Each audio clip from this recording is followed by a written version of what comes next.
నమస్తే. సిద్దిపేటలో నిన్నటి నుంచి రిలే నిరాదీక్ష, నైట్ ఆమర నిరాదీక్ష కూడా చేస్తున్నారు.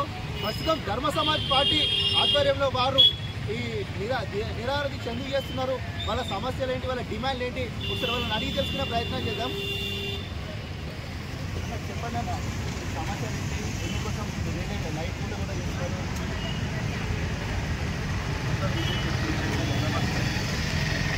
సమస్యలు మాయ కాదు, సమస్యలు ఇలా కూర్చున్న వాళ్ళే కాదు. ఈ సమస్యలు ఈ రాష్ట్రంలో ఉన్నటువంటి 93% ఉన్నటువంటి అణగారిన వర్గాల ప్రజలందరి సమస్యలు.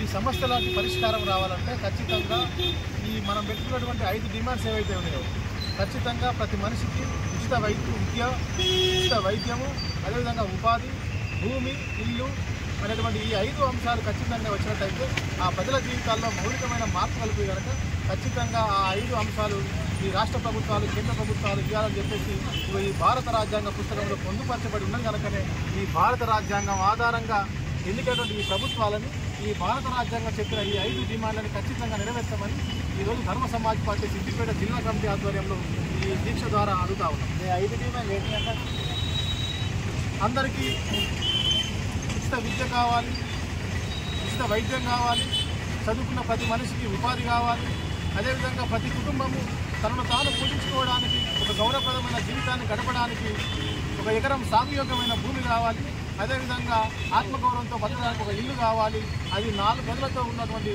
ఆ ఇల్లు కావాలని చెప్పేసి మేము ఈ డిమాండ్స్ ప్రభుత్వం ఇస్తూ ఉన్నాం. ఉచిత విద్య ఇప్పుడు జరుగుతూ ఉన్నది ఉచిత విద్య వేదాన్ని వినవచ్చు, కానీ వాస్తవంగా ఈ రాష్ట్రంలో దాదాపు 3.5 కోట్ల మంది ప్రజలు ఉంటే వాళ్లకు సరిపడా విద్యా వ్యవస్థ లేదు ఈ రాష్ట్రంలో. అది లేకపోవడం వల్లనే ఇలా ప్రభుత్వ విద్య మొత్తం నిర్వీర్యమైపోయి మొత్తం ప్రైవేటు, కార్పొరేటు విద్యాలయాలు కోకొల్లలుగా వెలిసి వాళ్ళు ఈ వ్యాపారం పేరు మీద వాస్తవంగా సేవారంగంలో విద్యని వ్యాపార రంగంగా మార్చిపడేసి ఇలా ప్రజల నుంచి వెళ్ళి కొన్ని లక్షల కోట్ల రూపాయల వ్యాపారం నిర్వహిస్తున్నారు విద్య పేరు మీద. అటువంటి విద్య ఉండద్దు. ఖచ్చితంగా విద్య కార్పొరేట్ స్థాయి విద్య సైతము ప్రభుత్వ ఆధీనంలో ఉండాలి, ప్రభుత్వమే కార్పొరేట్ స్థాయిలో విద్యను అందించాలి పిల్లలకి అని చెప్పేసి మేము డిమాండ్ చేస్తూ ఉన్నాం.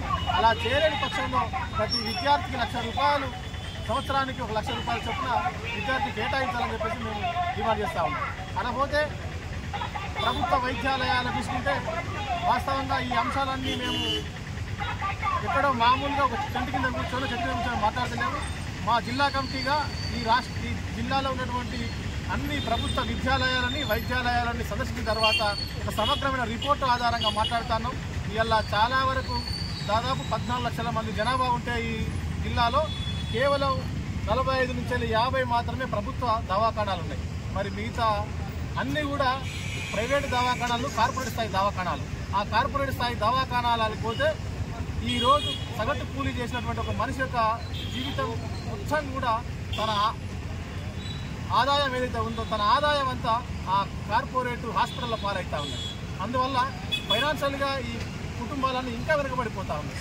కాబట్టి ప్రభుత్వ దవాఖానాలని, ప్రభుత్వ వైద్య వ్యవస్థని మెరుగుపరిచి కార్పొరేట్ స్థాయిలో గ్రామాన కార్పొరేట్ స్థాయిలో వైద్యాలయాలు నిర్వహించాలి.